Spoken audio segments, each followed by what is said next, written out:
So, a common response I've gotten when I tell people I'm struggling with depression is, well, you don't look like you're depressed. As if they expect me to go out in public unshowered and hair not done, makeup not done, wearing dirty clothes, just so I can meet people's expectations of what they feel that depressed people should look like.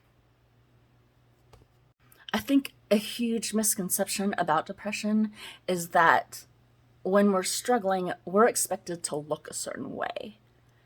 We are expected to just stick out like sore thumbs so that people will instantly know that we're depressed. Well, that's not how depression works.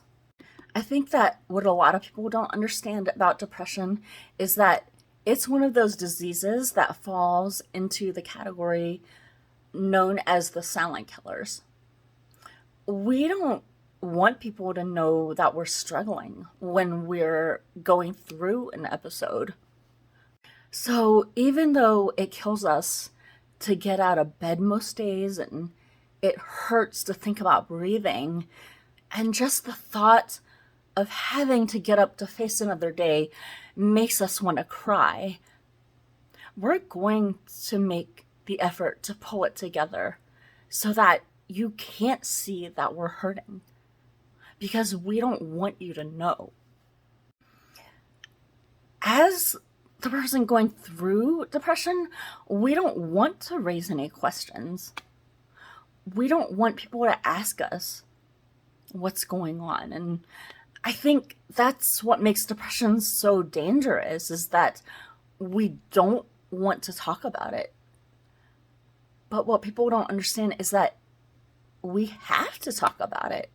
We have to get the word out there that this is a monster, but it can be overcome. This is why it's so important for people to understand that a lot of the signs of depression aren't ones that you can see. They are internalized by the person that it is destroying. It destroys them from the inside out. It's so important for people to learn to listen with more than just their ears. We have to be aware of those silent cries for help.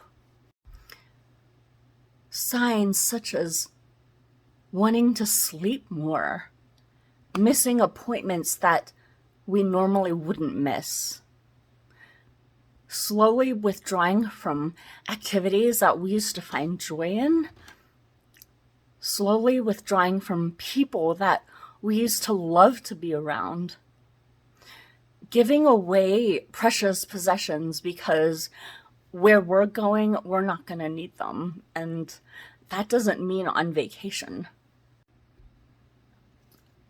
Wearing clothing that's unsuitable for the weather, such as wearing long sleeves and long pants in the heat of the summer, because we're hiding those scars and bruises that we inflict on ourselves.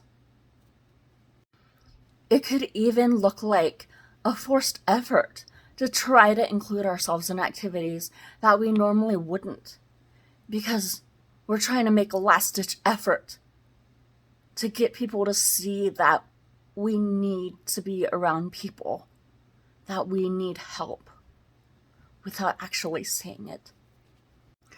The more people start to become aware and recognize those silent cries for help, the more we can start to recognize people who are struggling and get them access to much needed resources.